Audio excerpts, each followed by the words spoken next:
Hello guys, ayan, nagluto pala ako ng chicken pastel. Ayan, ang una kong ginawa ay pinakuluan ko yung manok guys. At nang malambot na yung manok, ay hinimay-himay ko ito.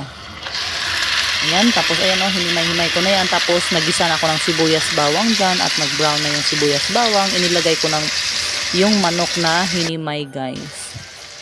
Ayan, tapos gigisahin lang natin yan. Tapos lagyan natin ng paminta. Nasa sa inyo kung maraming paminta guys. Basta sa akin nilagyan ko ng maraming paminta para mabango at maanghang.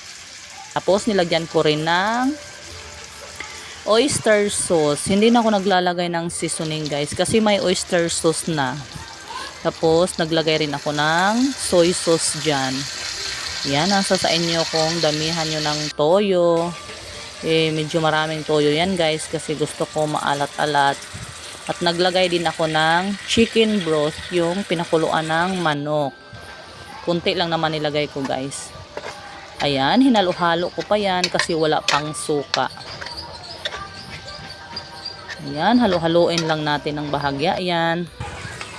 Tapos, ayan, kumulo na siya. Naglagay na ako ng suka. Tsaka nyo lang haluin guys kapag takpan nyo muna yan. Tsaka nyo haluin pag wala ng amoy yung ano guys, na suka.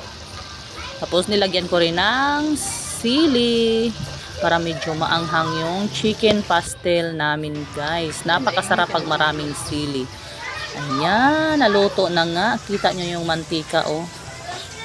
Yan, mantika yan ng manok. Kasi mataba yung manok na nabili ko guys sa palengke.